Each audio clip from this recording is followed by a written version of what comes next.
Tonight we have Sarah Allen with Listening to the Earth, Ministry of the Microbe.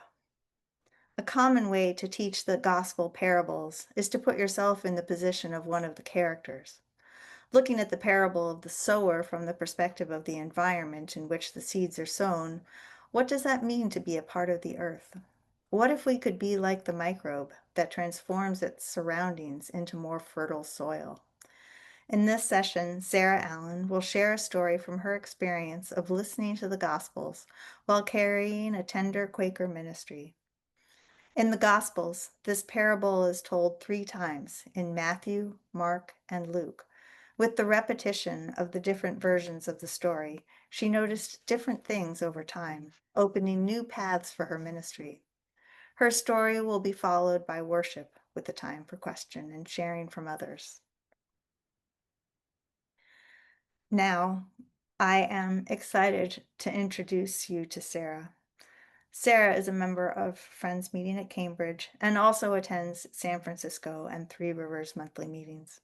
Her ministry leads her to gather friends to grapple with the realities of how we fail to practice our peace testimonies in our homes and in our communities, and to explore how we transform conflict and heal trauma.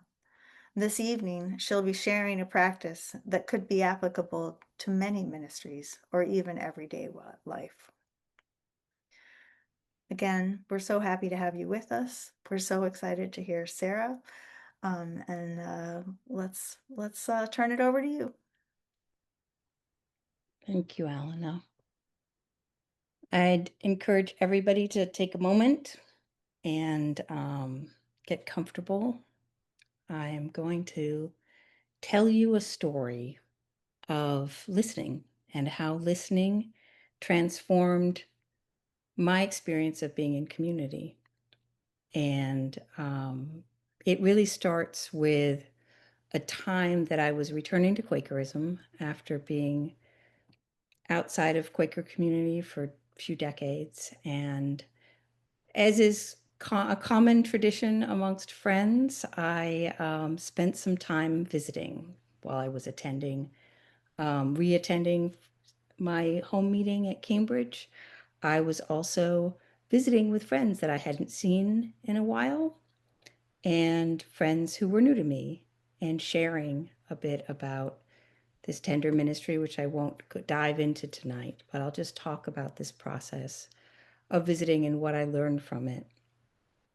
And as I was doing this, I had been curious about the Bible, which I had really been exposed to as a child in first day school. I'd learned about, the Bible stories were familiar to me. But if you had asked me about the parable of the sower a few years ago, what would immediately spring to mind, and I'll share with you what would spring to mind, were images like this one from Malay or Van Gogh. And I would think about these pastoral scenes of the sower and know that they were somehow related to the Bible, and there was a parable that I was supposed to remember and learn from. And so some of you may know it by heart, and some of you might be like I was a few years ago and be a little muddy on the details. There's something about seeds and putting them in the ground. And this, I found this recently. This wasn't an image that I knew before. But this is sort of evokes to me the challenges of strewing the seed upon the ground and seeing it in how it lands in different ways. And so I was listening to Sarah Rudin's translation of the Gospels, which is a new translation that seeks to use language like it would have been told in the day before it was written down. That the gospel stories, as I understand them, were told as just stories from people who would go around and tell the stories. And so I listened to the Gospels, and as I listened to these stories replay, it triggered me to think about what I was listening to when I was visiting. So, to refresh your memory, or to share a little bit of Sarah Rudin's translation, Leo is going to read the story, and then Ellen will read the interpretation that Jesus gives in Matthew of the story in the Sarah Rudin translation. And he told them many things through analogies. He said, "Look, a sower went out to sow. And as he sowed, it happened that some of the seed fell along the road, and the birds came and made short work of it. And other seed fell on stony places where it didn't have much earth. And right away it sprouted up and rose up because it didn't have any depth of earth. But when the sun rose up, the seedings were seared, and due to their lack of roots, they withered. And other seed fell among the thorny weeds, and these came up and strangled the seedlings. But other seeds fell onto good ground and produced a harvest, with one kernel yielding 100, another 60, another 30 more." Thank you. And then in each of Matthew, Mark, and Luke, Jesus then describes what this story is supposed to mean, which Sarah Rudin calls, which are known as the parables, but Sarah Rudin calls an analogy to give us a more common translation of the word. Ellen? So from Matthew 34:18-23. So you yourselves listen to the analogy of the sower. Whenever someone hears the true account of the kingdom but doesn't understand it, the malicious one comes and snatches what has been sown in his heart. This is the person who's sown along the road. The person sown in rocky places is the one who hears the account and right away takes it in with joy. Yet he doesn't take root, but instead is merely of the moment. And when grinding hardship and hounding come because of the account, he falls away. And the one sown among the thorny weeds, he hears the account, but the anxieties of this present life and the false appeal of wealth strangle what he heard, and it can't bear grain. But the one sown into good ground, he's the one who hears the account and understands it.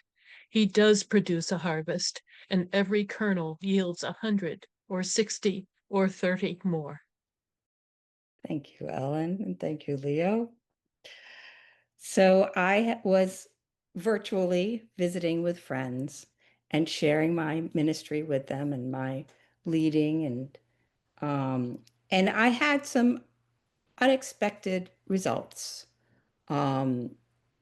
Sometimes I would share what was very, very important to me, and I was seeking to communicate it well. And somebody would respond with a bit of a non sequitur. And I was taken aback, and I didn't really feel seen. And as I was listening to these gospels, that, the third or fourth time that happened, I was like, okay, maybe this is like the seed sown along the road and the birds just taking it away. This person's just heard something that's triggered something within them. They've kind of dissociated.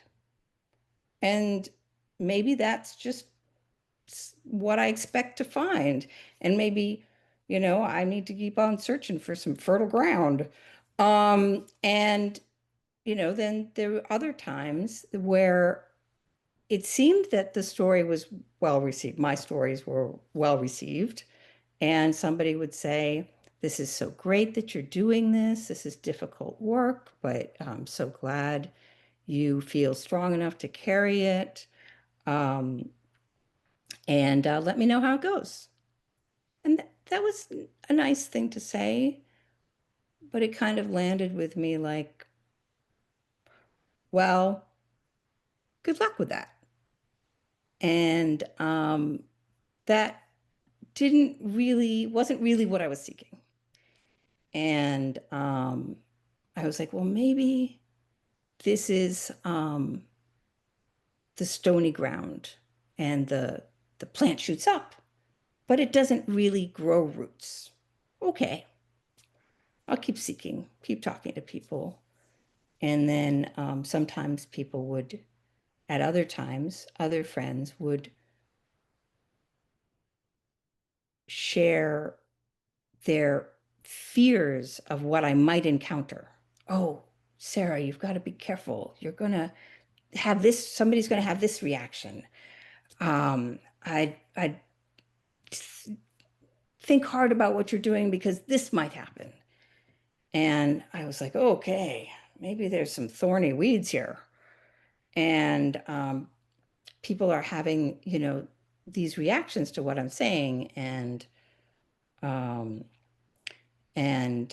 so I kept searching, and every once in a while, I would find somebody who would say, wow, thank you for sharing this with me. How can I help?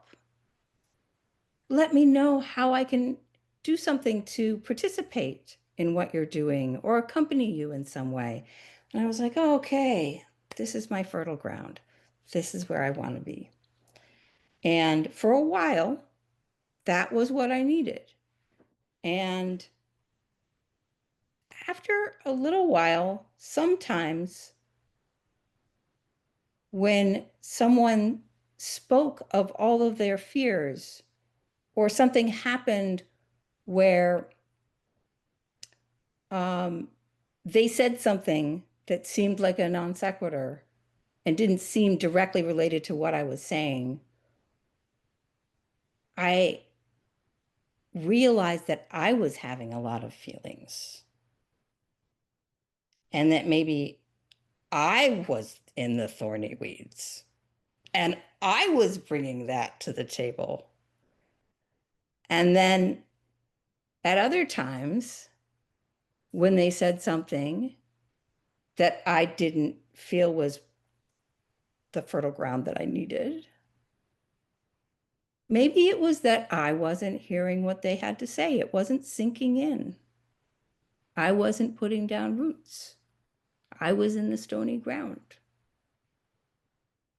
And so I started shifting what I was doing so that I was listening to what other people were sharing with me.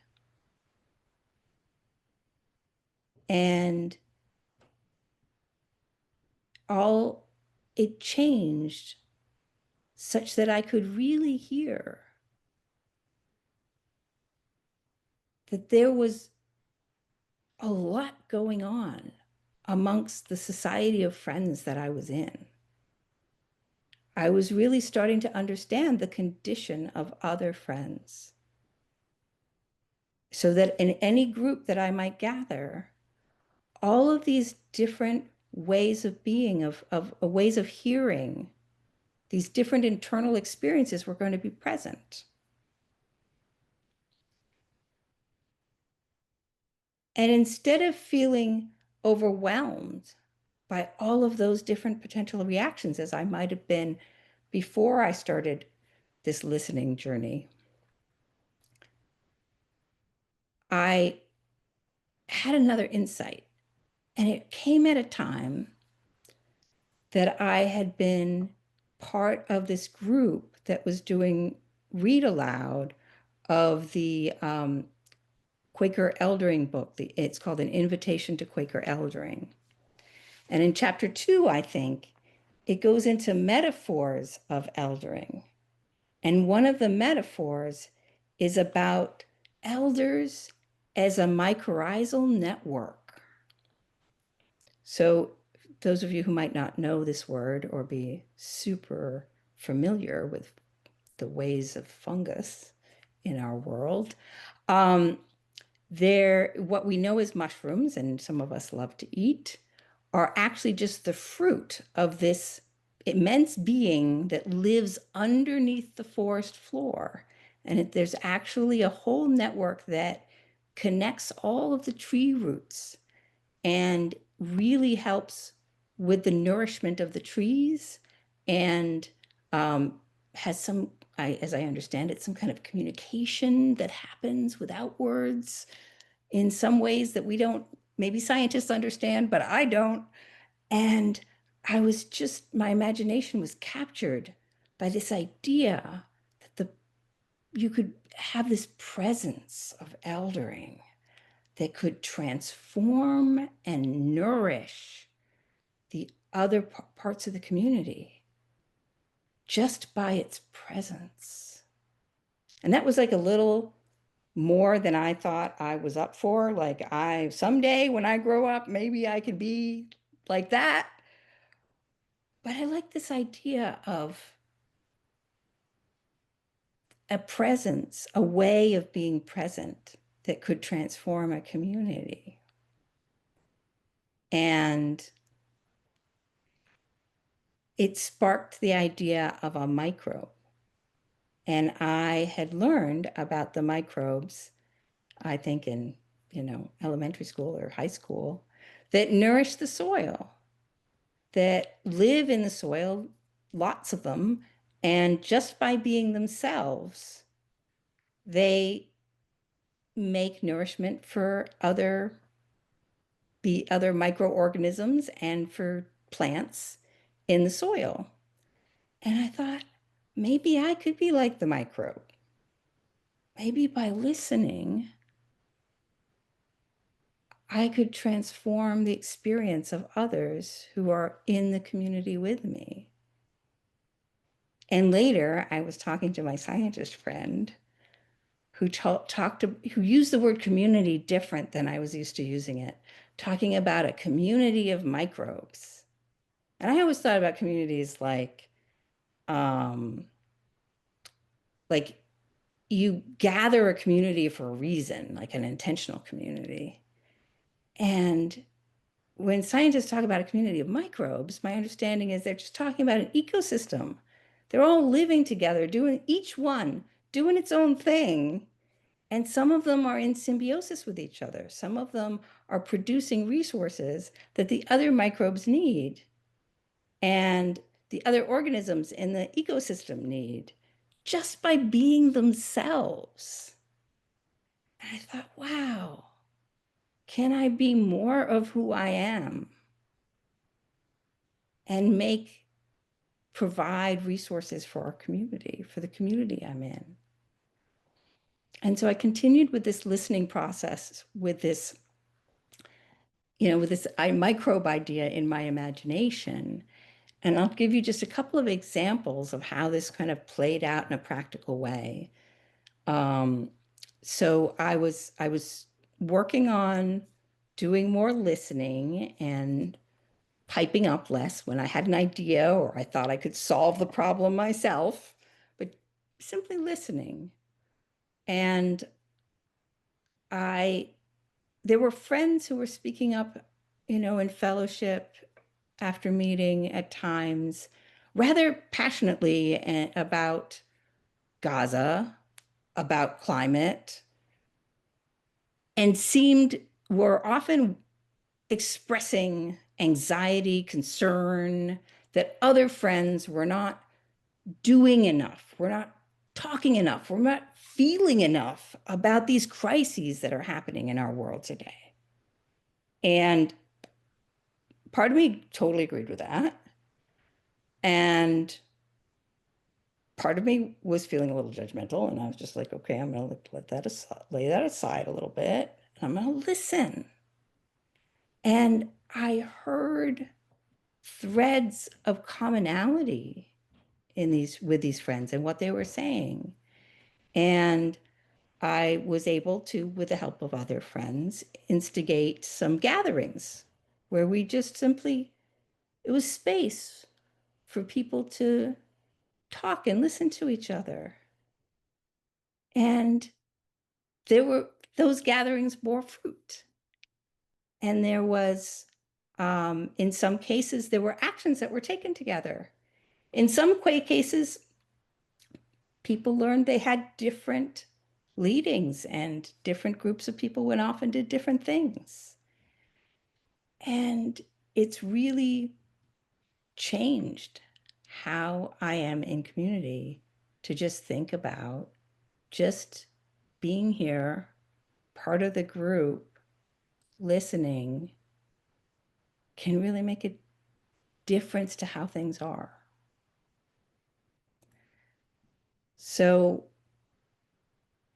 I came up with 2 queries that I want to seed into the group. And